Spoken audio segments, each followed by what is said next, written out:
Të nderuar vëllezër dhe motra, besimtarë dhe besimtare,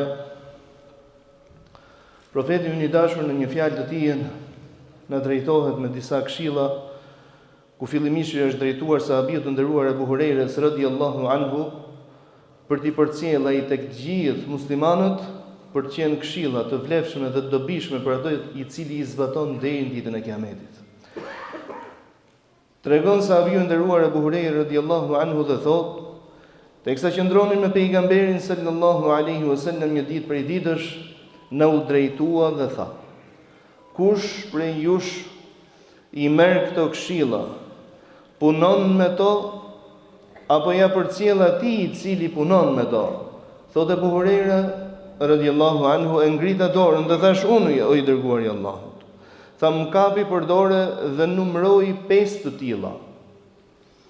E fillojmë me të parën ku profeti alayhi salatu vesselam na drejtohet të gjithëve, atyre të cilët marrin këto këshilla dhe thotë: ittaqil maharima takun a'bada an-nas.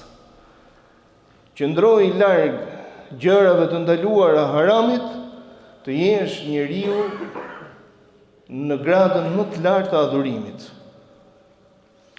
Të nderuarit e mi, Allahu xhallal xhelalu e shpalli fen për të qenë organizator i jetës, i dërgoi profetët për t'u mësuar fenë Allahut subhanahu wa taala krijesave të Zotit.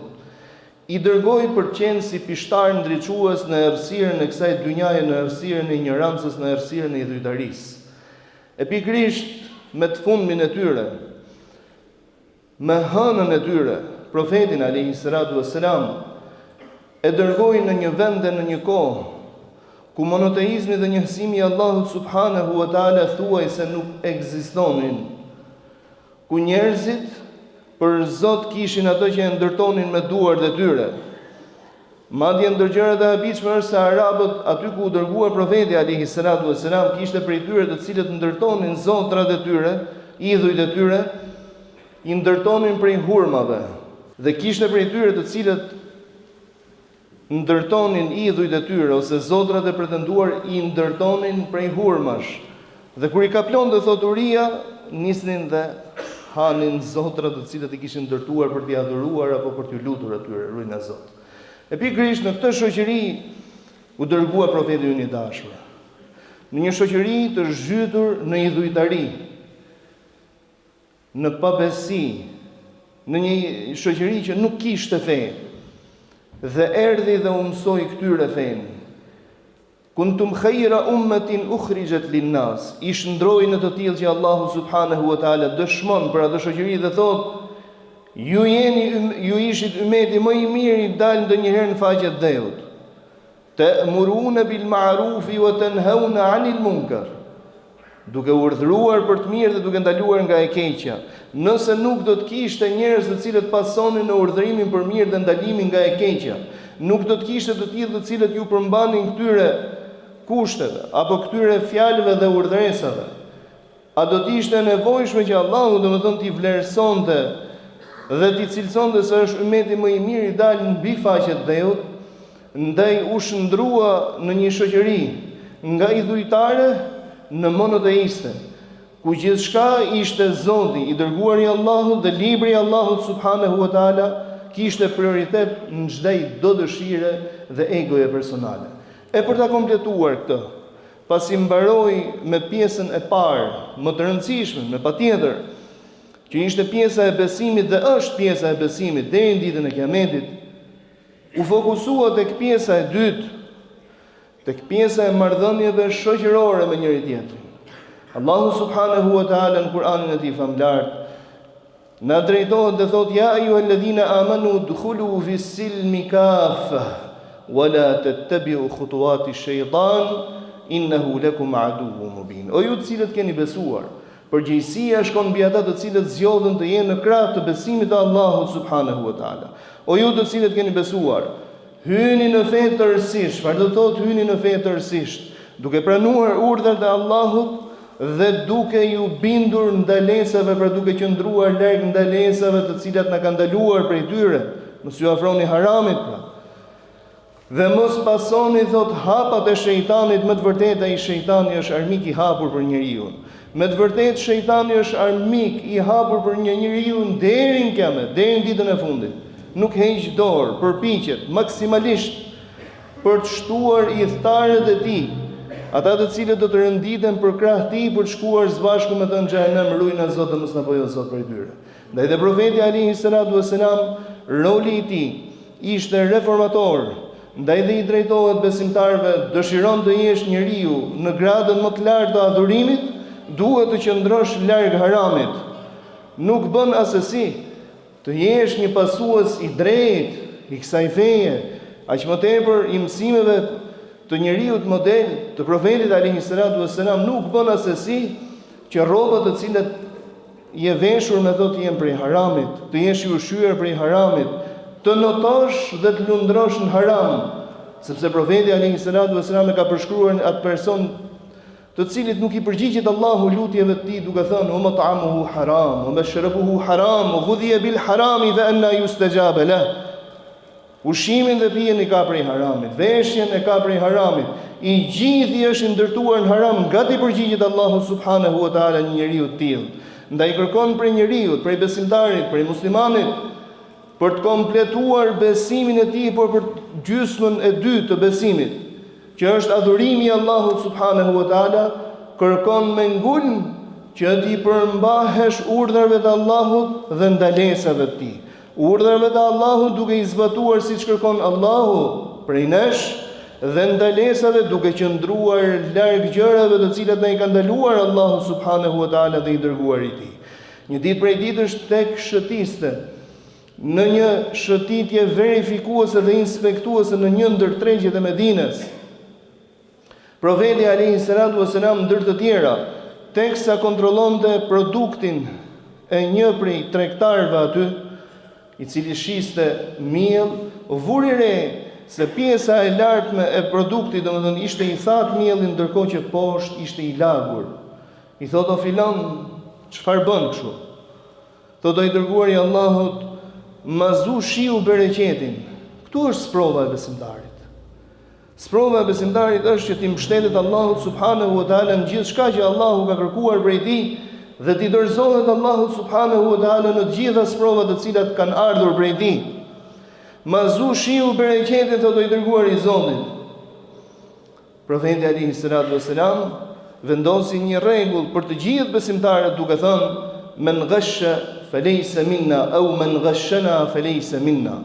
Kush mashtron nuk është prej nesh, apo ai i cili na mashtron ne nuk është prej nesh.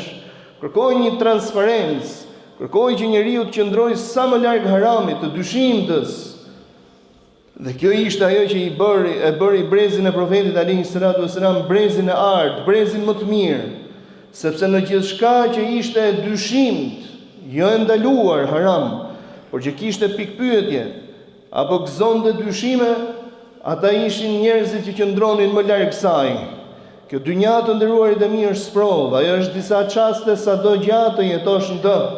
Për çdo çast dhe për çdo ditë të cilën do ta kalosh në këtë dynja, do të japësh llogari përpara Allahut subhanahu wa taala për sa kohë ke qenë i vetëdijshëm. Ndaj për këto ditë të cilat do të qëndrosh në këtë dynja, do të japësh llogari për besimin tënd, se si jetove me Allahun subhanahu wa taala.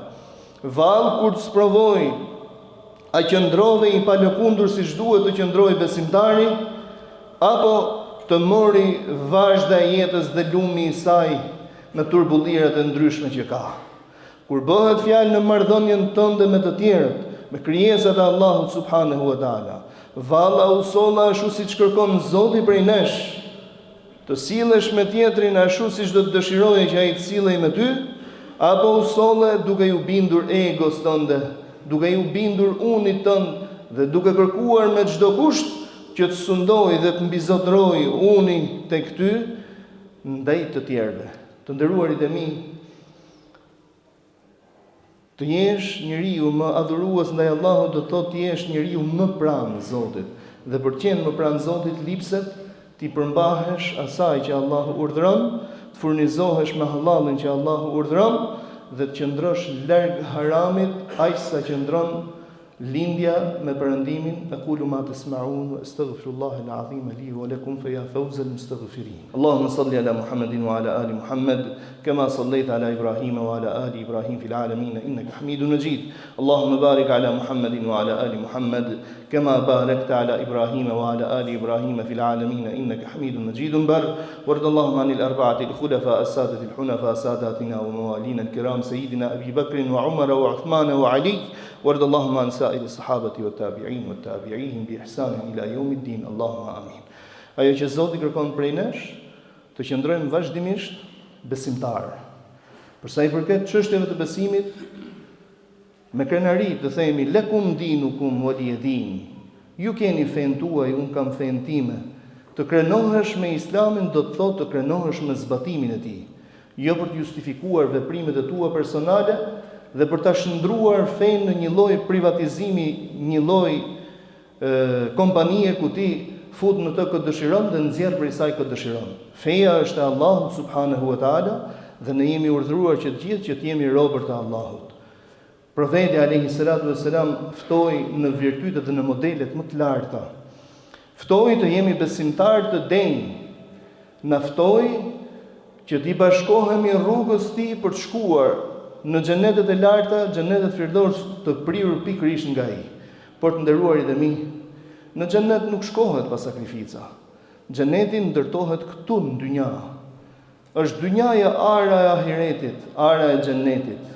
Do të shkosh në xhenet, duhet të punosh, duhet të veprosh, duhet të sakrifikosh, duhet të lodhesh se asgjë nuk vjen pa lodhje dhe mbi të gjitha duhet të jesh i sinqert me Allahun subhanahu wa taala. Nuk duhet të mahnis një vepër të mirë të cilën ta ka mësuar Allahu ta kryesh atë, se nuk e din nëse Allahu ta ka pranuar apo jo. Nuk duhet të mahnis e shkuara jote, se nuk e di me ardhmja se si do të jetë. Ndaj ndërlutjet e profetit alayhi salatu wasalam, të cilat ne i ka mësuar në mënyrë të vazhdueshme, ka qenë: Zot bëje të sotmen tonë më e mirë nga e djeshmja dhe bëje të nesërmen, nëse ajo do të jetë për ne më e mirë nga e sotmja. Vëllezër dhe motra, dynjaja i ka ditët e numëruara. Janë ditë të cilat duhen shfrytzuar. Janë ditë për të cilat do të japim llogari përpara Allahut subhanahu wa taala. Çfarë folëm, çfarë vepruam, si u sollëm, nga e fituam riskun, ku e shpenzuam atë, si e kaluam jetën e kësaj bote, a e kaluam në atë që e kënaqë Allahun subhanahu wa taala, apo e kaluam në zemrimin e tij. Të mos ju mashtroj jeta, risku vjen prej Allahut subhanahu wa taala, të është caktuar ndërkohë që ke qenë në barkun e nënës tënde, prej teje kërkohet thjesht ta fitojsh prej hallallit. Profeti alayhi salatu wasalam, ndër gjërat të cilat ka garantuar është dhe fakti se njeriu nuk do të vdes pa e konsumuar riskun e tij. Por detyra e njeriu dhe veçanërisht e dietarit është që këtë risk ta fitojë prej hallallit. Të lutem ty madhnueshme Allah na falë na mëshiro. Na bëj se Zot në moral të lartë të Hazrat Muhamedit alayhi salatu wasalam. Na bëj jetën të lehtë dhe na mundso Zot ta vëmë atë në shërbim të fesë tënde. Na bëj vdekjen të lehtë dhe na mundso Zot të vdesim me dinjitet e shahadet.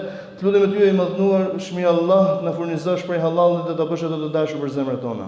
Të na largosh prej haramit ai sa ke larguar lindjen nga perëndimi dhe ta bësh ato të urryer për zemrat tona. Të lutem ty i madhnueshmi Allah, të na bësh ta duam njëri tjetrin për hatrin tënd, në emrin tënd, për hir të dashurisë dhe rizas tënde. Të lutem ty i madhnueshmi Allah për muslimanët anë mban botës, kudo që ata gjenden. Zot zbrit mbi të paqen tënde, mëshirën tënde. Zbrit o Zot mbi të bereqetin tënd. E veçanërisht muslimanët e Palestinës dhe kudo derdhet gjaku i muslimanët dhe kudo të rrezohet siguria e tij.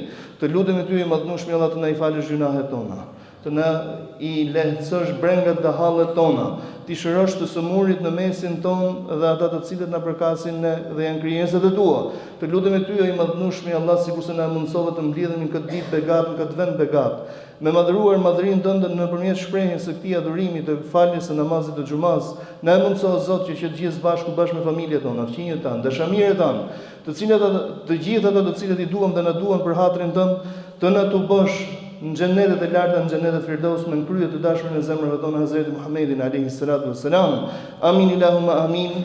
Walhamdulillahi rabbil alamin wa aqimis salat.